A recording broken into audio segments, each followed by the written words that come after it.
Hola, somos María Ángel Yepes y Alejandra Meneses. En este video les presentamos nuestro proyecto, un dashboard interactivo para detección de fraude en transacciones con tarjetas de crédito. El fraude con transacciones en tarjeta de crédito es uno de los principales riesgos para personas e instituciones financieras a nivel mundial.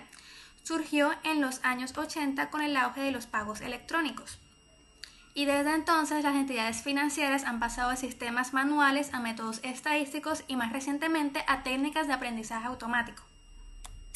El objetivo general del proyecto es diseñar y desarrollar un dashboard interactivo que permita visualizar las variables del dataset, analizar patrones asociados al fraude y predecir si una transacción es fraudulenta o no mediante un modelo Machine Learning. Entre los objetivos específicos encontramos la descripción del dataset, evaluación del desbalance, análisis distribucional, esto incluye univariado y bivariado, comparación entre clases, identificación de patrones, análisis de correlación con Spearman y el cálculo del BIST, modelos predictivos y construir un sistema de predicción. Por otro lado, para el marco teórico, pues sabemos que la detección de fraude es tratado como un problema de clasificación binaria supervisado, es decir, el labrador objetivo toma el valor de 1 para fraude y 0 para transacciones legítimas. Para el análisis estadístico, utilizamos la prueba de Human-Whitney, que compara medianas entre clases sin asumir normalidad. También utilizamos el coeficiente RBC. Este es como un medidor de tamaño de efecto. Esto sirve para saber qué tan bien cada variable separa las dos clases. Acá, por ejemplo, son clasificadas con un alto poder discriminante aquellas en las que el coeficiente de RBC en valor absoluto supere el 0.5.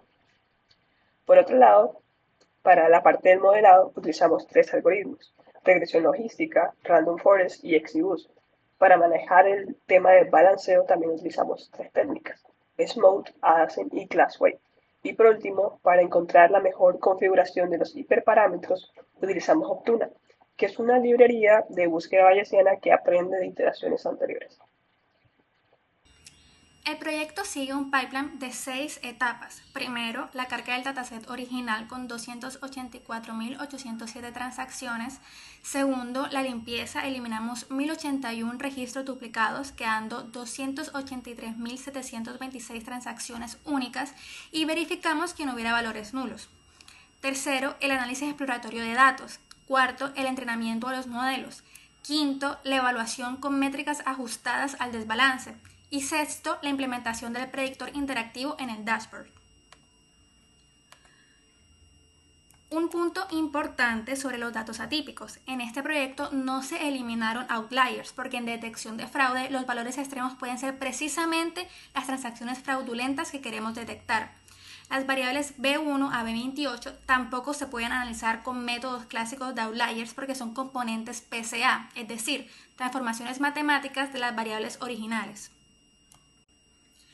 En el análisis exploratorio de datos encontramos varios hallazgos claves.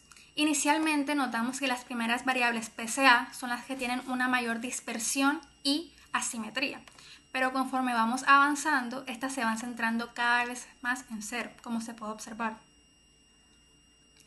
En el análisis bivariado encontramos que hay ciertas variables que tienen una mayor capacidad predictiva. Dentro de esas está la variable B14, B12, B4, B11 y B10. Como se pueden observar, todas tienen alto poder discriminante, un RBC mayor a 0.8 en valor absoluto y los rangos intercuartílicos sin solapamiento entre clases. En cambio, variables como time y amount aparecen como estadísticamente significativas, pero tienen un RBC muy bajo, lo que quiere decir que no separan bien entre clases por sí solas. El análisis exploratorio de datos nos hizo plantear una pregunta adicional. ¿Tienden a concentrarse ciertos montos más elevados en intervalos de tiempo o el comportamiento del monto es independiente del tiempo en estos dos días? Para este análisis se usa la mediana de amount debido al gran sesgo de esta variable. Se puede observar que hay ciertos picos en las transacciones fraudulentas en las horas 6 y 14. También se observa una gran variabilidad, pero en las transacciones no fraudulentas se ve más estable los montos. No obstante, se hizo una prueba chi cuadrado de independencia entre la hora relativa de la transacción y la clase. Y el resultado dice que hay una asociación estadísticamente significativa. No obstante, la B de Kramer nos dio 0.044, lo que indica un tamaño de efecto muy pequeño. Esto quiere decir que, aunque la hora sí se asocia con la ocurrencia del fraude, su capacidad para discriminar entre clases es muy limitada y la significancia es consecuencia principalmente del gran tamaño muestral. Los picos observados en las horas 0, 6 y 14 son reales pero de efecto muy débil. Pasando en el análisis multivariado, podemos observar que en la correlación de clases vemos algo muy interesante. En las transacciones fraudulentas hay correlaciones internas muy fuertes entre las variables B1 a B18, con valores hasta de 0.96, mientras que en las legítimas las correlaciones son cercanas a 0. Esto revela una estructura interna consistente en el grupo de fraude. También podemos observar el BIF. Realmente solamente Amount tiene una multicolinealidad severa con BIF de 12.30, mientras que las componentes PCA tienen valores bajos, lo que confirma su ortogonalidad. Para la parte de modelos se evaluaron 12 combinaciones, pues son 3 modelos: regresión logística, random forest y XGBoost, y 4 técnicas de balanceo. Sin balanceo, 2 técnicas de oversampling, Smoot y Adasyn, y class weight, que asigna un mayor peso a la clase minoritaria. Cada combinación se optimizó con Optuna con 50 trials. Para la selección del mejor modelo, no nos fijamos solo en las métricas, sino que también aplicamos Bootstrap con 500 iteraciones sobre PRUC. La idea básicamente es que se comparan todos los modelos contra la referencia, que es el modelo con mayor PRUC. En este caso, si nos fijamos, fue XGBoost sin balanceo con un PRUC de 0.8412. Entonces, los modelos que no son significativamente diferentes a la referencia se convierten en candidatos y entre ellos se escoge el de mayor F1. Nuestro ganador fue XGBoost con técnica de balanceo Adasyn con un F1 de 0.8525. También, si nos damos cuenta, regresión logística con Adasyn fue el que mayor recall tuvo, de casi el 90%. Sin embargo, esto vino con un coste en la precisión, ya que esta es del 2.84%, lo cual generaría un volumen inmanejable de falsas alarmas, lo cual no es viable para ninguna empresa. También incluimos un pequeño gráfico de barras de F1 Score y ROGUC por modelo. Luego que ya tenemos nuestro mejor modelo, pues qué tan bueno es. Nuestro modelo de XGBoost con Adasyn logró unas métricas de F1 Score de 0.8525, AUC de 0.9727, de un recall de casi 80% y una precisión del 91.80%. Pues en el conjunto de pruebas hay 56.746 transacciones, de las cuales 98 son fraude. Nuestro modelo detectó 78 y generó solo 7 falsas alarmas.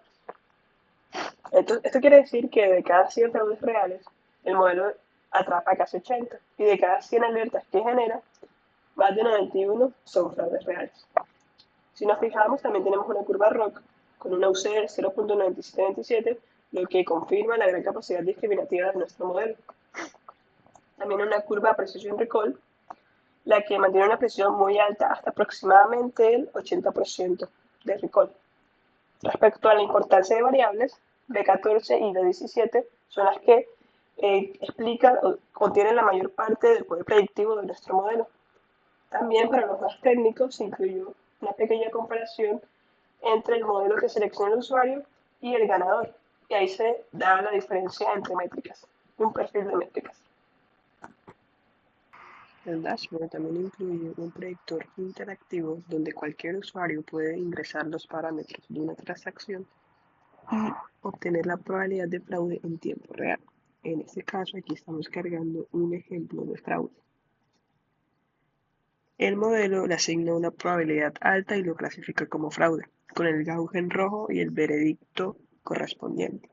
La idea es que el usuario pueda colocar cualquier parámetro asociado a su transacción y el modelo lo clasifique de acuerdo a esos valores.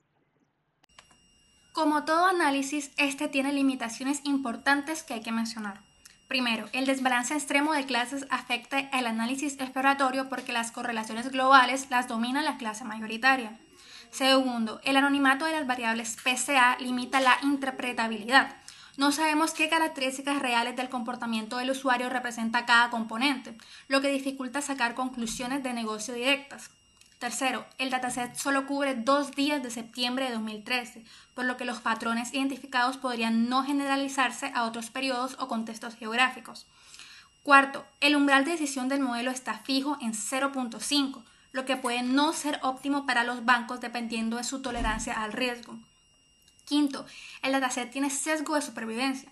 Solo incluye transacciones que fueron procesadas, no las que fueron bloqueadas preventivamente por otros sistemas, por lo que podríamos estar aprendiendo patrones de fraude que lograron evadir controles previos. Y sexto, hay una inferencia limitada por tamaño muestral en fraude. Con solo 473 transacciones fraudulentas, los estadísticos calculados para esta clase tienen mucha variabilidad muestral, puesto que pequeñas diferencias entre observaciones individuales pueden generar correlaciones o patrones fuertes que no necesariamente reflejan la realidad, como se ve en el análisis temporal por hora. Para concluir, vamos a destacar varios hallazgos claves que encontramos durante todo este análisis y todo este proyecto. Uno de estos fue la identificación de variables o componentes PCA como B11, B12, B16 y B17, entre otras, que tienen un alto poder discriminativo, mientras que time y amount, aunque son estadísticamente significativas, no separan bien las clases por sí solas. También, durante toda la parte del modelado, sabemos que evaluamos 12 combinaciones, las cuales tenían un respaldo estadístico mediante bootstraps. El modelo seleccionado ahí fue XGBoost y Adasyn, ya que este lograba un equilibrio entre detectar fraudes y minimizar las falsas alarmas. Obtuvo un F1 score de 0.8525 y una UC de 0.9727. Como pasos futuros, recomendamos implementar o explorar modelos de ensamble como stacking o blending para superar estos resultados. También se podría poner en contacto con el banco para poder interpretar estas variables PCA, ajustar el umbral de decisión según el riesgo de perfil de cada institución y también implementar un monitoreo constante del modelo en producción. Eso sería todo. Muchas gracias por ver.